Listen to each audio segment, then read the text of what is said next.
Tendre Père, nous te bénissons pour ces messages que nous voulons transmettre, pas seulement aux enfants de Dieu, mais aussi à tous ceux qui sont intéressés à la parole de Dieu. Nous demandons que l'Esprit nous guide et que tout ce qui va être dit soit dit pour la gloire de Dieu et que l'entendement aussi soit sous la grâce et la bénédiction divine. Merci, notre Père. Merci, Seigneur Jésus. C'est en ton nom que nous avons ainsi prié. Amen. Bien, nous allons commencer c'est un enseignement, bien sûr, que nous avons préparé sur un sujet assez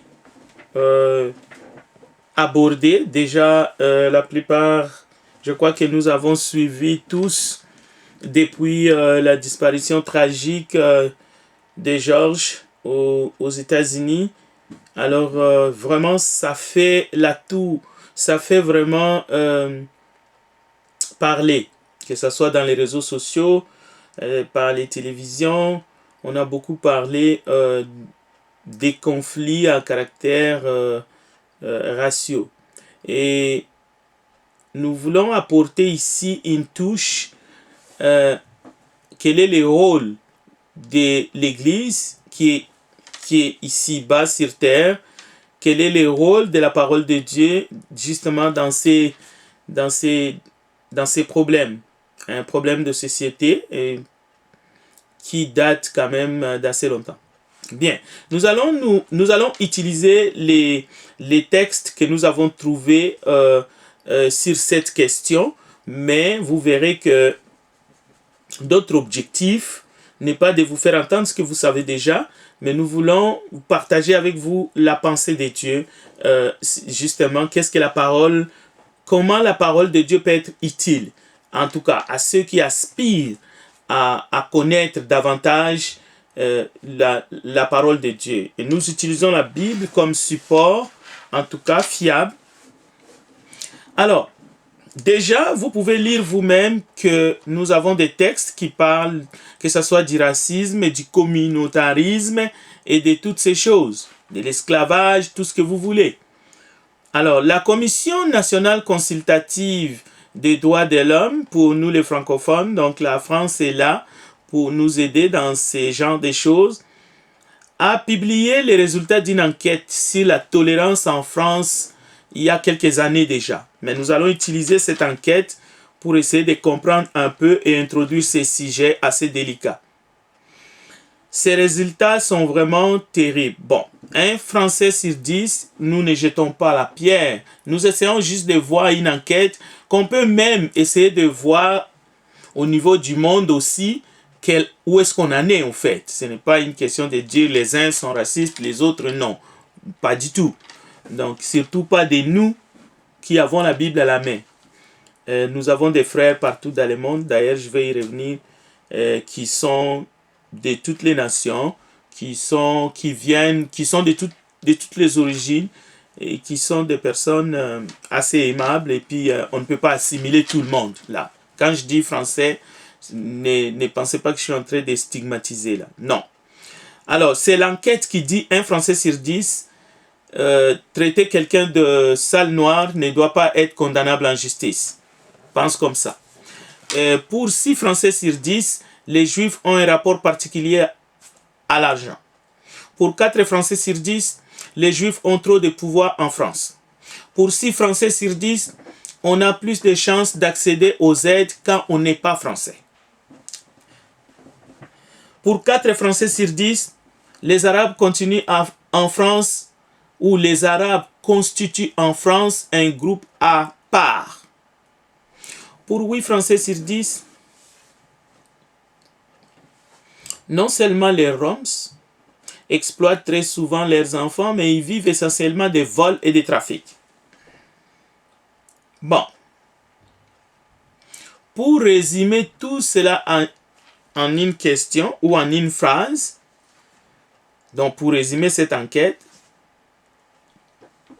on peut constater que le français, entre guillemets, je préfère bien dire entre guillemets, ce ne sont pas mes paroles, moi je cite.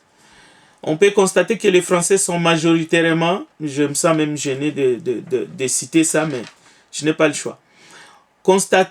On peut constater que les Français sont majoritairement racistes et font l'effort de quantifier les problèmes pour les prouver scientifiquement. C'est une chose. En tout cas, j'ai beaucoup d'amis français. Croyez-le, avec ma main sur le cœur, je ne vous juge pas aussi sévèrement que cette enquête-là. Bien. Mais ça continue. Dans cette même enquête aussi, un peu plus loin, nous trouvons ceci. Écoutez, 90 à 95% des délinquants mineurs sont soit des personnes de couleur foncée, soit des maghrébins. Bon. L'effet que les textes de cette enquête dit 90 ou de la déclaration d'un certain Eric dit 90 à 95% des délinquants mineurs sont soit des Noirs ou des Maghrébins. Cela montre que ce monsieur n'a aucune preuve, donc c'est juste une manière de généraliser sans preuve. Donc ces langages, on peut traiter ces langages à du racisme. Un autre monsieur explique ceci, il s'appelle Philippe, selon lui, je préfère juste nommer des prénoms, comme ça on ne sait pas c'est qui vraiment, je n'ai pas non plus son nom de famille. Monsieur Philippe explique selon lui que ce sont les musulmans qui amènent 3 points de suspicion, je crois que c'est un mot de 4 lettres, en France. Je ne voudrais pas citer ces mots-là devant vous par respect pour la famille. Alors, nous avons ici un vocabulaire pseudo-culturel qui accuse les Arabes d'être une population criminogène ou dangereuse. Alors, tous ces propos, tous ces vocabulaires n'ont aucun fondement dans nos sociétés. Et on peut les trouver dans d'autres pays aussi. Je suis francophone de naissance. Moi, je vais consulter des documents qui sont en français. Donc, voilà. Nous devons boycotter les propos racistes, mais nous devons aussi boycotter les propos blasphématoires, les jurons et les autres. En anglais, on trouve par exemple des propos vulgaires à 4 lettres ou 5 lettres. Je ne peux pas non plus... Oui, 4 lettres, je ne peux pas citer, même vous donner un exemple de ces propos blasphématoires ou ces jurons qu'on trouve même ici au Québec aussi, des jurons. Je ne voudrais pas vous en donner des exemples. Mais on doit boycotter des propos racistes, mais aussi boycottons des propos blasphématoires et tous les jurons, que ce soit en anglais ou en français. Bon. Pas seulement les grands médias devraient boycotter d'office tout auteur des propos incontestables racistes, mais les chrétiens du monde entier. Par exemple, un député commenta des actes de vandalisme en ces termes. Les casseurs sont sûrement des descendants d'esclaves. Donc, il faut boycotter. Il faut dire non. Ces genres de propos ne cadrent pas avec notre société. Il faut plus que la censure antiraciste, comme nous assistons actuellement. Il faudra plus que cela. D'ailleurs, il ne faudra même pas qu'on s'arrête aux censures. Et il ne faudra pas non plus basculer à ce que nous voyons... Bon, on verra les déboulonnements où on casse les choses, où on vole même des choses dans des musées. Alors, ce n'est pas ça la liberté d'expression. Et d'ailleurs, ce sont aussi des actes de vandalisme et barbares. Bien, ça c'était vraiment une manière d'introduire cet enseignement qui n'est pas politique aussi, qui ne peut pas être raciste, cet enseignement, mais c'est un enseignement biblique avant tout. Alors, nous allons essayer de regarder le rôle de la parole de Dieu. Nous vous invitons à prendre la parole avec nous en Exode chapitre 1 et le verset 8. Ça, c'est un exemple que nous prenons pour essayer de démontrer un peu qu'est-ce que nous pouvons apprendre ensemble. Nous voulons un peu aller voir à travers les Écritures la peur à l'égard des personnes considérées comme étrangères ou la peur de l'inconnu, ou tout simplement le fantasme qui peut nous arriver parce qu'on conçoit des idées par rapport à ceux qui sont différents de nous, ou par rapport à quelque chose qui nous fait peur, mais peut-être qui n'arrivera jamais. Parce que la peur à l'égard de l'autre ou de tout ce qui est différent de nous peut provoquer dans le cœur humain, lorsque le cœur est déjà corrompu par les péchés, des sentiments pervers envers son semblable ou envers nous-mêmes. Parce que nous savons que la définition du péché, le péché c'est enfreindre la loi, mais le péché c'est aussi la corruption. Donc c'est ça. Où le péché nous amène à une corruption toujours plus grande. Exode chapitre 1 verset 8. Il s'éleva sur l'Égypte un nouveau roi qui n'avait point connu Joseph. Il dit à son peuple, voilà les enfants d'Israël qui forment un peuple plus nombreux et plus puissant que nous.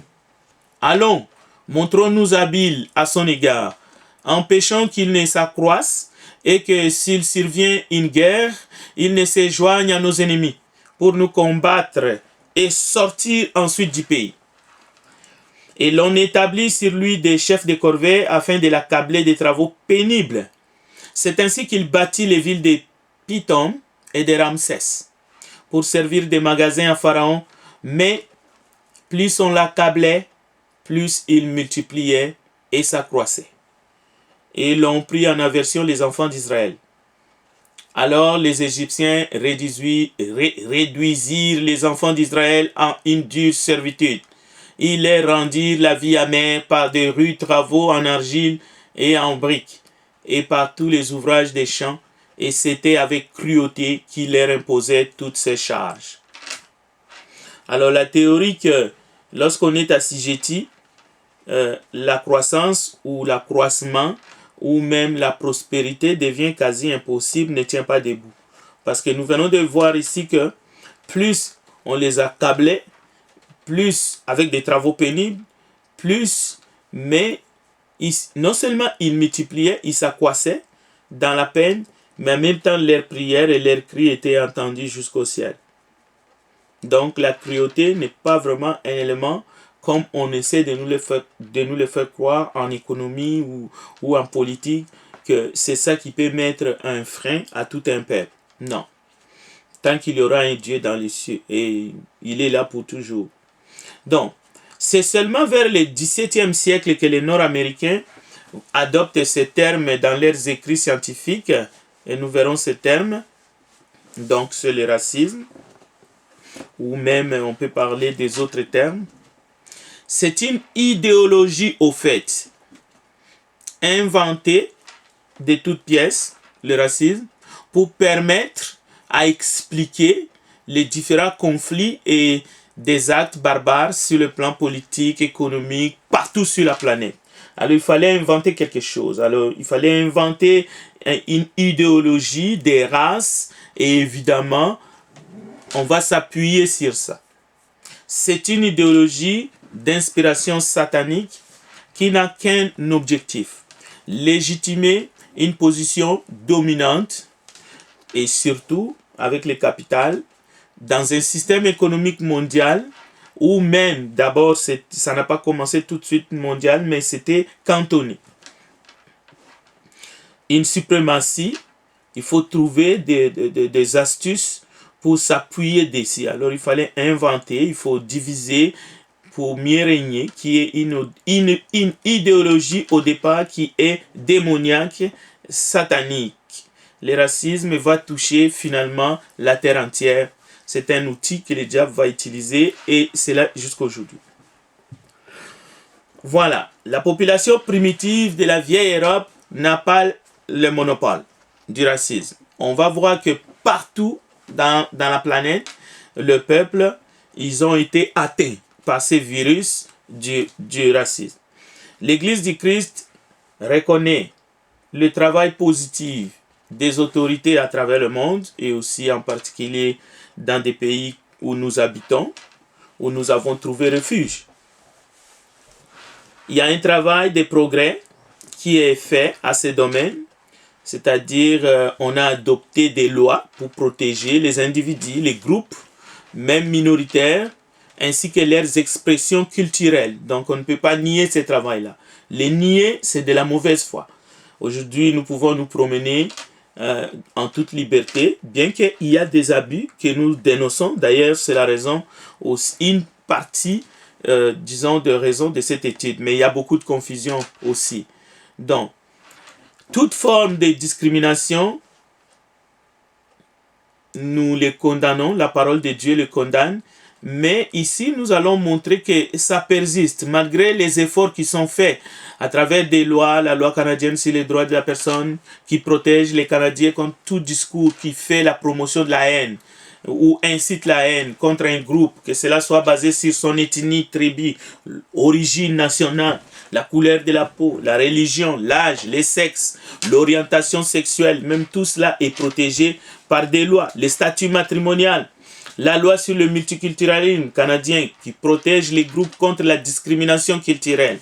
Donc, il y a des dispositions législatives importantes partout, dans les codes criminels de plusieurs pays dans le monde. Et là encore, ça interdit la promotion de la haine, l'incitation à la propagande haineuse, la loi sur l'équité en matière d'emploi qui vise même à assurer justement un traitement équitable dans les pratiques d'embauche. Que ce soit même des femmes, des autochtones, des personnes ayant des handicaps, et j'en passe, des membres de minorités visibles. Mais il faut appliquer d'abord ces lois existantes, les renforcer au besoin, c'est assez pour éradiquer déjà pas mal de ces phénomènes barbares, racistes, systémiques dans le monde. Et en particulier, c'est dans le cœur humain que le travail doit être fait. C'est pour cela que la parole de Dieu a sa place. L'Église a un mot. Alors, quelle est la position de l'Église sur cette question du moment? La parole de Dieu par l'Église a un rôle à jouer, un message à livrer face au racisme et face à tous les actes racistes à travers le monde et parfois à travers les assemblées dites chrétiennes. Alors, nous voulons dire d'abord que si l'impudicité et l'adultère est un péché contre son propre corps, le racisme est un péché contre l'autre. C'est quelque chose qu'on fait contre nous-mêmes, mais ça se dirige d'abord vers l'autre. Et nous savons que la Bible dit Dieu est d'abord le vengeur. Dieu est celui qui venge l'offense que nous pouvons faire envers notre semblable. Bien sûr, en cas de non-repentir. Et la parole de Dieu va plus loin. Dieu va châtier de manière exemplaire tous ces gens qui se donnent, disons, l'opulence, l'arrogance de croire même qu'ils sont supérieurs à d'autres. Ça, c'est ce que nous voyons dans la parole de Dieu. Alors, vous allez me dire, d'où tire-toi? D'où est-ce que je tire ces convictions? C'est dans la parole de Dieu. Souvenez-vous du sort des Égyptiens, les 10 plaies. On peut même dire, souvenez-vous des Babyloniens qui ont tenu aussi en esclavage, pas seulement un peuple, mais plusieurs peuples, alors que Babylone était la superpuissance dans le monde. Donc, les Hébreux qui se sont laissés, il y avait des Hébreux qui se sont laissés même aliénés, c'est-à-dire qui se contentaient d'être dans la position des esclaves.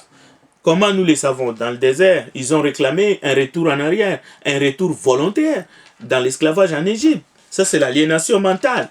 Donc, ils se sont souvenus des poissons, des concombres, de l'ail et de la viande. Ils ont dit, Moïse, laissez-nous. Il y a des tombes en Égypte. Nous préférons aller mourir là-bas et surtout que là-bas, nos bêtes ont de quoi à manger, tandis qu'ici, dans le désert, il n'y a rien. Nous sommes fatigués avec cette nourriture monotone. Donc, vous comprenez que le veau d'or dans le désert a tiré un châtiment pour ce peuple qui venait tout juste d'être tiré de l'enfer, donc de l'esclavage. Alors, toute injustice, toute désobéissance, nous savons, selon la parole de Dieu, il ne faut pas paniquer et recevra sa juste récompense, à moins que l'homme se répand et se met à disposition de la grâce divine. Donc, le rôle de l'Église, ce n'est pas de prêcher les châtiments, ce n'est pas de dire Dieu va venger tout le mal qui s'est fait sous le soleil, mais c'est de dire aux gens le message de la Bible, le message de l'Église, c'est le message de l'amour, pas seulement en parole, mais surtout en action. Donc, nous avertissons, nous disons, écoutez, faites attention, il ne faut pas vous leurrer. Vous n'avez pas le monopole de la violence. Et d'ailleurs, ce n'est pas à l'homme de diriger sa vie. Donc, je disais, nous avons des frères un peu partout dans la planète, dans le monde. Il y a des hommes de bien partout, dans toutes les civilisations. Mais Dieu seul sait qui sont les personnes qui sont aimables, même en n'étant pas chrétiens, et qui sont les personnes même qui se cachent sous les dos, justement, des chrétiens, mais en réalité, leur cœur est plein de haine envers les autres. Et voilà. Donc, ne tombons pas dans le piège de nous accuser les uns les autres d'être racistes, ou ce sont les autres là-bas qui sont racistes et pas nous, ainsi de suite. Mais nous devons considérer nos pratiques. Nous devons considérer notre regard à l'égard des autres. Nous réexaminer ensuite pour ne pas tomber très bas. Alors, 1 Jean chapitre 2, versets 7 à 17. Bien-aimés, ce n'est pas un commandement nouveau que je vous écris, mais un commandement ancien que vous avez eu dès le commencement. Ce commandement ancien, c'est la parole que vous avez entendue. Toutefois, c'est un commandement nouveau que je vous écris. Ce qui est vrai en lui est en vous, car les ténèbres se dissipent et la lumière véritable paraît déjà. Donc aujourd'hui, on sait mieux.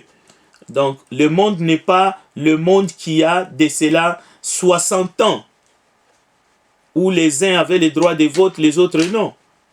Écoutez, celui qui dit qu'il est dans la lumière et qui haït son frère est encore dans les ténèbres. Celui qui aime son frère demeure dans la lumière et aucune occasion de chute n'est en lui. Mais celui qui haït son frère est dans les ténèbres. Il marche dans les ténèbres, il ne sait où il va. Parce que les ténèbres ont aveuglé ses yeux. Je vous écris, petits enfants, parce que vos péchés vous sont pardonnés à cause de son nom. Je vous écris, Père, parce que vous avez connu celui qui est dès le commencement.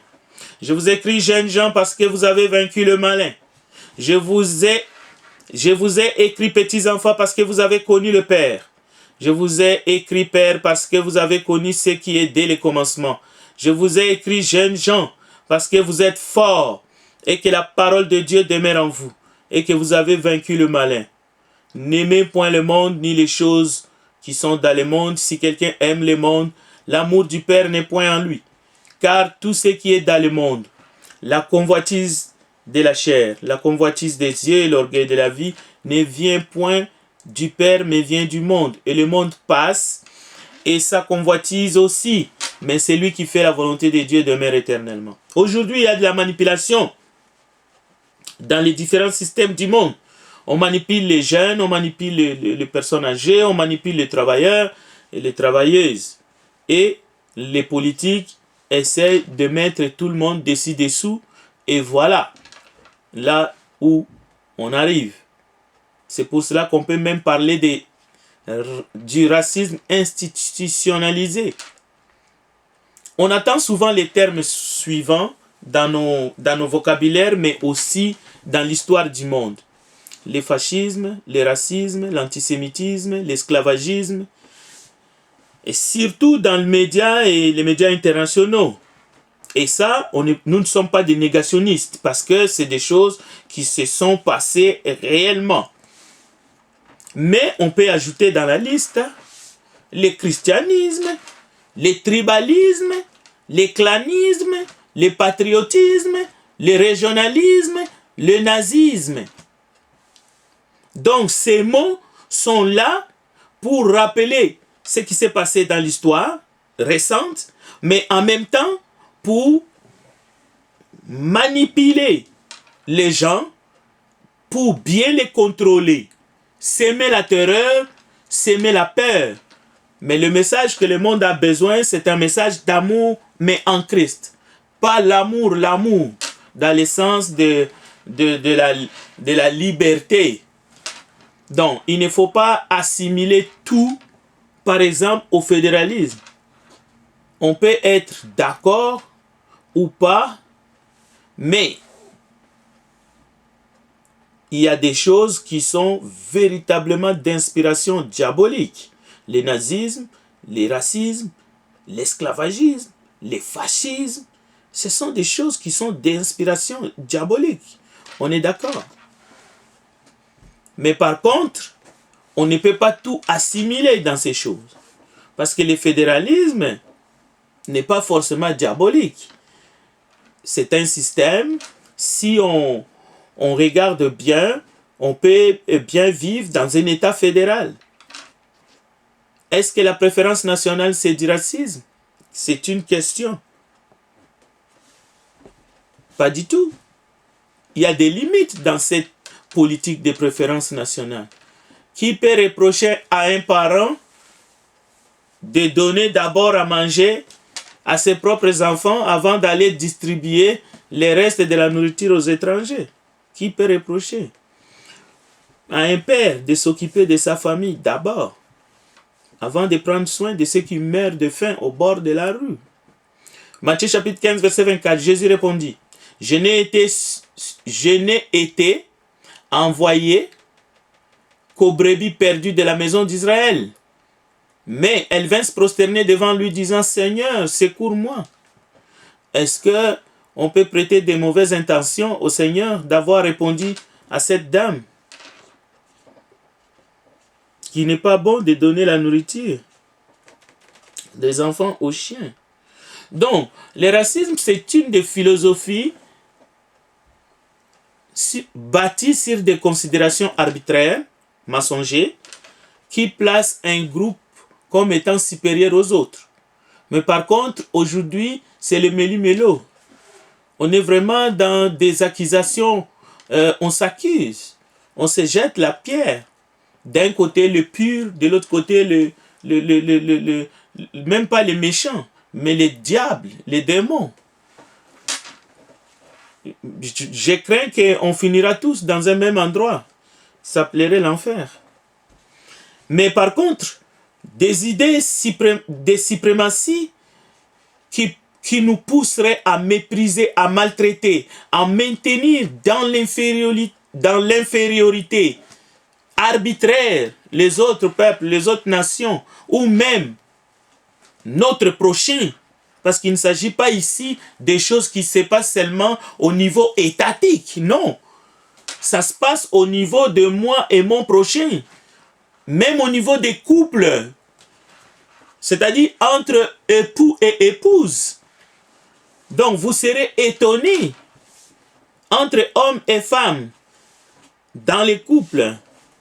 Il existe aussi une autre forme de racisme. Basé sur la différence des sexes, probablement appelé sexisme, qui est l'ensemble de préjugés ou de discriminations reposant sur le sexe de la personne. Le machisme, tout cela, ce sont des bêtises. Les machistes, le macho, qui désigne la tendance perverse de certaines personnes à mettre en avant de manière exacerber la virilité des hommes et de faire croire que les hommes sont supérieurs à leurs semblables qui sont des êtres inférieurs, les femmes. Et dans tous les domaines prestigieux, c'est l'homme qui doit prendre la tête, pensant que la femme doit être cantonnée aux tâches subalternes. Ça a existé, ça existe encore. Nous devons simplement ouvrir les yeux. Et la parole de Dieu dénonce ces choses, même si nous sommes à l'aube du 22e siècle. Donc, la croyance hiérarchique des groupes humains permettant sous forme d'une carte de crédit aux uns en disant qu'ils sont supérieurs, que c'est eux qui dominent sans aucun fondement rationnel, et sans aucune raison valable. Cela ne découle pas d'une étude quelconque, de soi-disant races, au fait qui sont inexistantes. C'est une croyance occulte, c'est une religion. Comme nous croyons au Seigneur Jésus, les gens croient aussi à une supériorité qui est basée sur la couleur de la peau, qui est basée, je ne sais pas moi, sur, disons, le lieu de son origine. C'est complètement débile. L'affirmation de l'inégalité comme fait absolu et inconditionnel, c'est terrible. Un raciste, c'est un être humain qui a des idées farfelues dans la tête, qui adhère volontairement à ces cultes de personnalité, mais il ne peut pas être chrétien avec de telles idées, à moins qu'il se convertisse. L'être humain est, de par sa création, capable d'aimer ou d'haïr, apprécier ou détruire. Et après la chute, la tendance de l'être humain s'est tournée vers le mal. Alors, il est arrivé qu'on a divisé les gens selon leurs différences morphologiques. On a spécifié les gens à partir du couleur de leurs cheveux. Les uns ont le nez pointu, les autres en avaient le nez aplati. À cause des diverses caractéristiques d'ordre héréditaire génétique, c'est vraiment pathétique. Et on est arrivé à des conclusions érigées sous forme d'idéologie basées sur des gros mensonges, sur des différences morphologiques. Et on est arrivé même à dire que ces différences morphologiques voulaient dire que ce peuple avait aussi des différences au niveau de leur capacité intellectuelle et morale. C'est ça la pensée raciste, qui tient pour acquis que les différences entre certains groupes sont d'abord innées et immuables, et cela forme l'existence des groupes sociaux hiérarchisés selon des constitutions biologiques naturelles. Maintenant, lorsqu'on a autorisé le mariage mixte, parce qu'avant c'était criminalisé, c'est là où le mensonge est apparu aux yeux de tout le monde. Parce que, avec les naissances dans le mariage mixte, on a vu que c'était des montages. Donc, les racistes s'opposent par exemple à l'intégration sociale des uns par rapport aux autres, en affirmant qu'elle provoquerait la dégénérescence du groupe supérieur, de la race pure. Alors, pour éviter la dégénérescence, pour éviter que la race pure peut-être soit diluée, il fallait interdire et criminaliser le mariage mixte. Donc, les racistes inventent des différences biologiques comme la taille du nez, disons la couleur des yeux, ou utilisent ces différences. Au fait, c'est l'idéologie qui est inventée, mais les différences sont là parce qu'il existe des yeux verts probablement et des yeux noirs ou marrons. Ça existe. Mais utiliser ces différences pour créer une idéologie, c'est là où réside la fantaisie, justement le mensonge, en disant voici ceux-là sont plus intelligents, ceux-là sont maudits, ceux-là sont comme ceci, ils ont pour ancêtre un tel. Et les crimes résident lorsqu'on croit à ces mensonges, on les gobe et on l'admet comme des vérités, paroles d'évangile. Donc, les uns, les autres, on devient coupable du même péché. Donc, on voit les racismes sur la façon dont, par exemple, certaines institutions sociales fonctionnent. En refusant à certains groupes d'individus un traitement juste et équitable. En ces temps-là, c'est Jésus qui parle dans une autre parabole. 2 hommes montèrent au temple pour prier. L'un était pharisien et l'autre publicain, c'est-à-dire un collecteur d'impôts. Les pharisiens se tenaient debout et priaient en lui-même: mon Dieu, je te rends grâce parce que je ne suis pas comme les autres hommes. Ils sont voleurs, injustes, adultères, ou comme ces publicains. Je jeûne 2 fois par semaine et je verse les 10e de tout ce que je gagne. Les publicains, lui, se tenaient à distance et n'osaient même pas lever les yeux vers le ciel, mais ils se frappaient la poitrine en disant: mon Dieu, montre-toi favorable au pécheur que je suis. Je vous le déclare, quand ce dernier redescendit dans sa maison, c'est lui qui était devenu un homme juste plutôt que l'autre. Alors, le mépris de l'autre entraîne les sentiments de supériorité, un complexe de supériorité qui nous gonfle la tête. Donc, c'est ça que Jésus dénonce. Et Jésus va plus loin pour dire: qui s'élève sera abaissé et qui s'abaisse sera élevé. Alors, revenons un peu dans quelques exemples, parce qu'un enseignement serait ennuyant si nous ne touchons pas des exemples vraiment proches de nous. Alors, il y a dans ce monde des termes comme grande nation, les grandes puissances économiques, la première puissance militaire. Tout cela ne sont que des termes, même si c'est quelque peu justifiable, parce qu'on peut dire: écoutez, regardez seulement le budget que tel ou tel pays met en disposition de sa défense ou de son armée. C'est à partir de ces éléments que nous disons tel est une grande puissance, ainsi de suite. Mais il y a d'autres termes. Mais quand même, écoutez, les grandes puissances économiques, les premières puissances militaires, vous ne sentez pas qu'il y a un peu d'exagération là-dedans?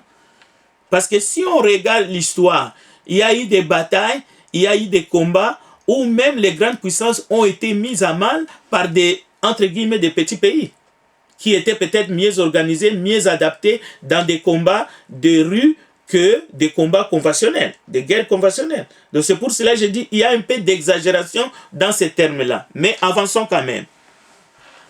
Il y a aussi des termes comme pays développé, pays en voie de développement. Donc tout cela, ou petit pays, il faut préciser. Mais là encore, prenons le cas du Canada qui est un grand pays de par sa superficie, c'est indéniable, mais en même temps moins peuplé. Mais le Brésil, c'est un pays aussi qui a des étendues assez vastes, mais en même temps est très peuplé. C'est un pays qui est quand même peuplé, mais avec des inégalités que nous savons parmi sa population, justement, où au fait c'est une population qui est mixte. Mais ailleurs dans le monde, on a aussi des pays comme la Chine, les États-Unis avec plus de 51 États.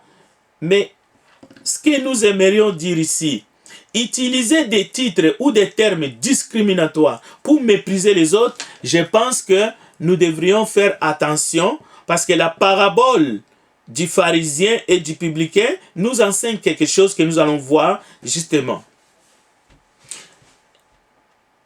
Dieu a donné aux uns beaucoup, aux autres peu, même dans la parabole des talents. Mais par contre, notre perception de l'autre, si cela consiste à les diminuer, à les discriminer, à les minimiser, parce qu'on croit que nous, on est plus intelligents, les autres ne sont pas intelligents ou moins intelligents, ce sont des indigènes, ainsi de suite.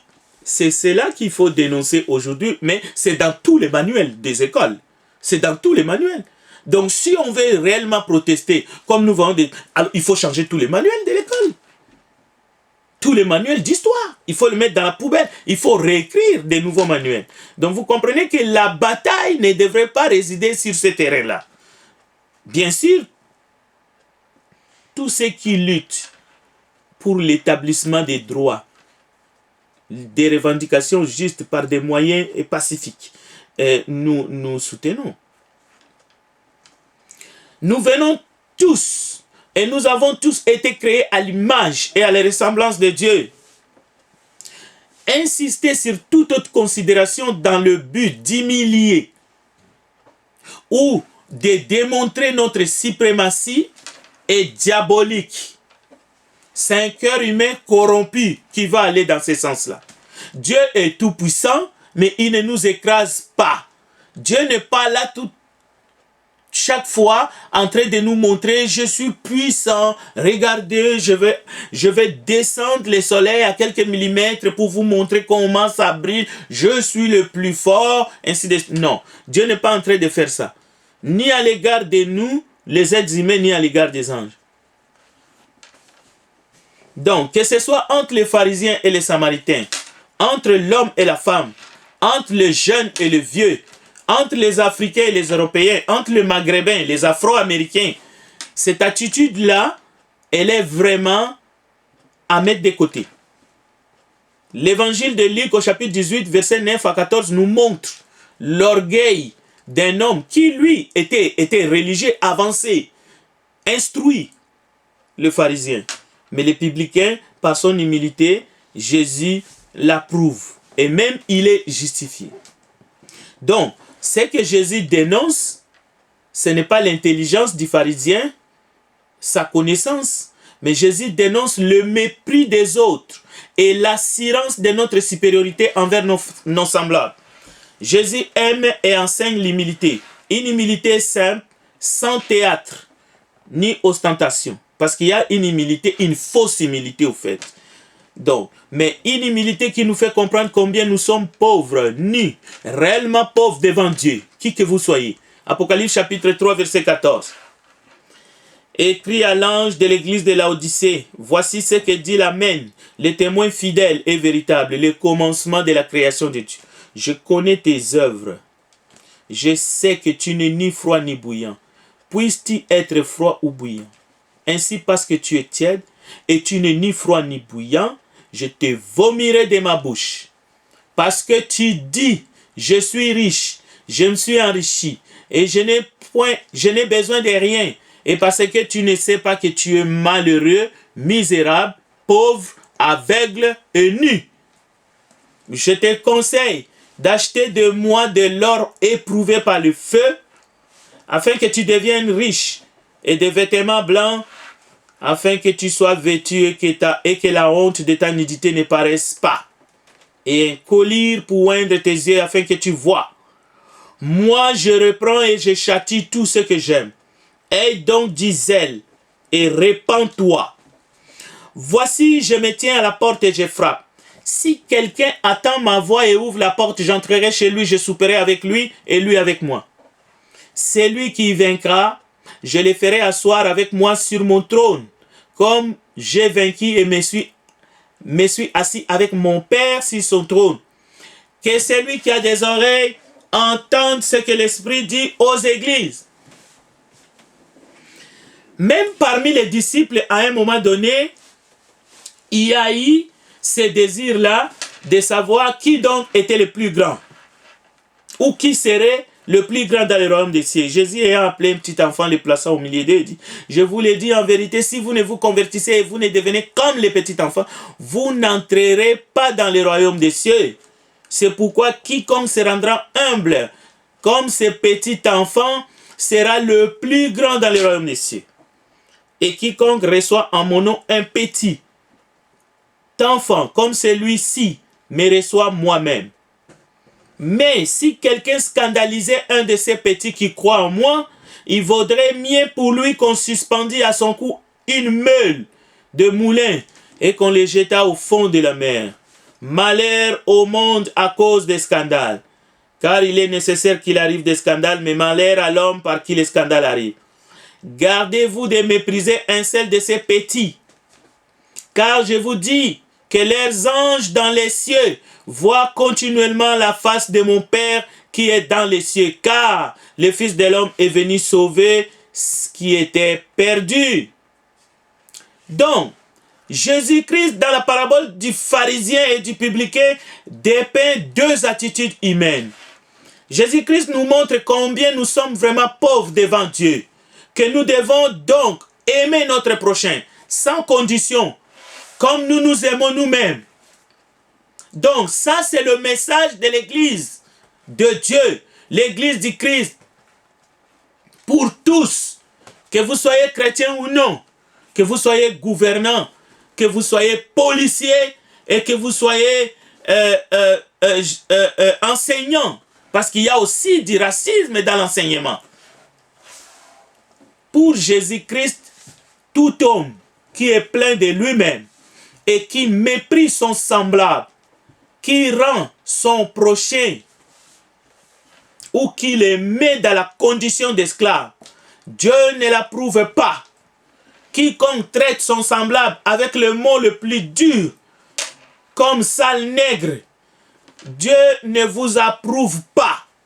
Celui qui se met dans la position de supériorité devant son semblable, même sa prière est rejetée, sauf si c'est une prière de repentance. Maintenant, est-ce que l'opprimé peut s'affranchir? Là, nous revenons à tous les panafricanistes. Écoutez, l'opprimé peut s'affranchir, pourquoi pas? Mais tout dépend aussi des moyens qu'il utilisera. Dieu étant le juste juge, il fera justice contre la nation ou la personne qui a assujetti, avili son semblable. Et là, vous ne pouvez pas nous dire que nous rêvons. L'histoire est là. L'histoire est là. Où est l'Empire romain? Oui, bien sûr, vous allez dire l'Empire romain n'est pas tombé tout seul. Mais ceux-là qui ont combattu cet empire, ils ont été soutenus par Dieu, à moins d'être d'une mauvaise foi. La Bible dit, c'est Jésus qui parle. Je vous l'ai dit, celui-ci, le publicain, descendit dans sa maison justifié plutôt que l'autre. Justifié par qui? Par vous ou par Dieu? Ne pas être justifié, c'est être sous la condamnation du péché. N'agissons pas comme si ce monde est éternel. Est-ce que vous ne comptez pas le nombre de gens qui meurent, qui décèdent jour après jour? C'est pour dire qu'après cette vie, il y a une autre vie qui nous attend beaucoup plus meilleure. Donc, Dieu a déjà étendu son bras de justice dans ce monde pour délivrer la nation d'Israël après 400 ans d'esclavage. Les 10 plaies, c'est une réalité en Égypte. Et nous pouvons citer aussi l'exemple de Jean du temps de Noé, les 2 villes de Sodome et Gomorrhe, les 550 prophètes de Baal, Babylone, et ainsi de suite. Jules César s'est pris comme Dieu. L'humain a souvent une mémoire très courte. Et c'est ça le problème. Alors le message de l'Église passe inaperçu. Non, nous venons avec le message de Dieu pour tous les peuples de tous les temps. Sachez-le,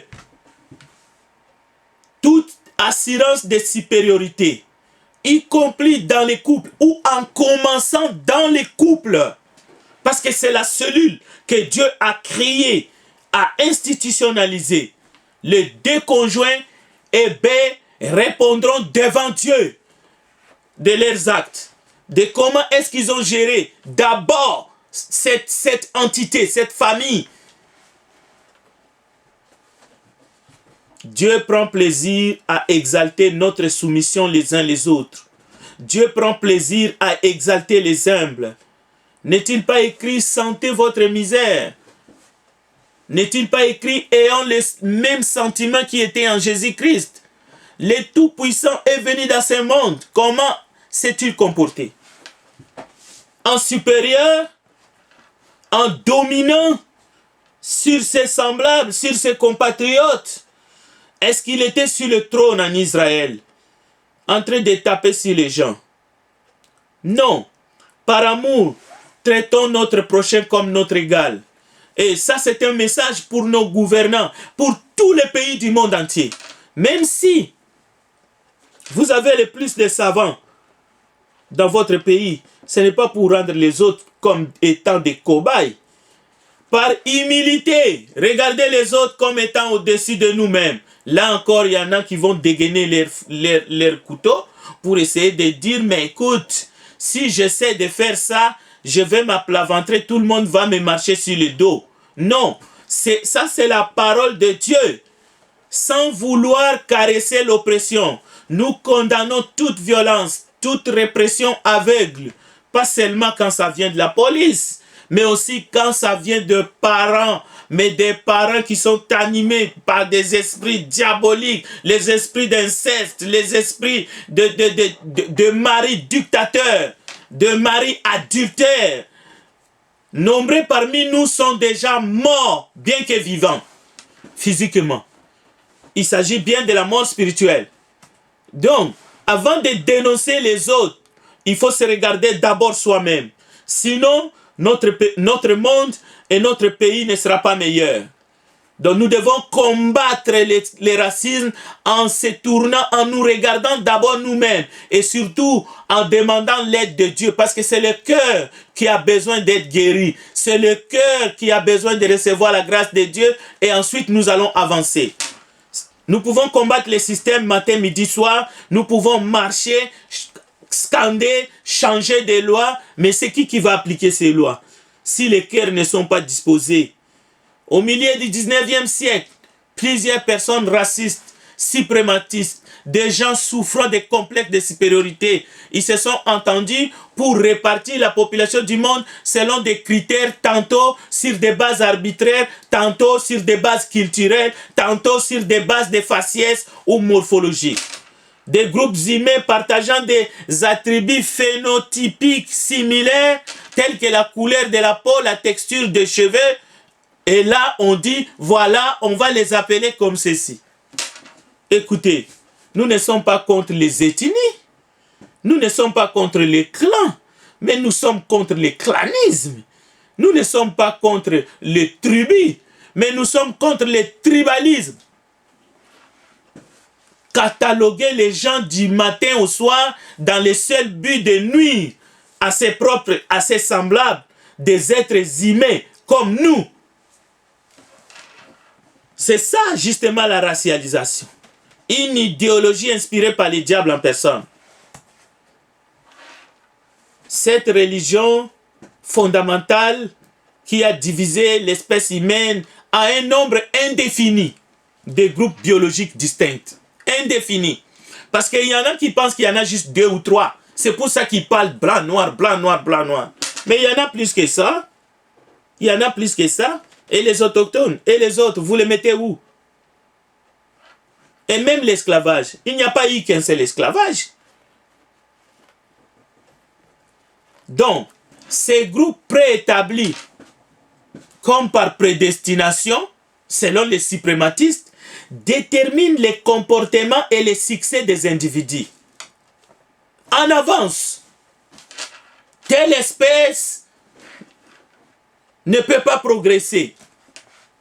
Chez nous, on a dit, ceux qui ont les nez longs, c'est eux qui peuvent aller à l'école.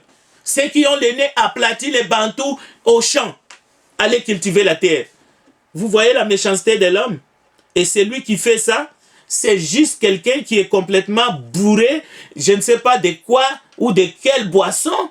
Alors, et aujourd'hui, il y a des êtres humains naïfs qui acceptent ces différences-là comme parole d'évangile.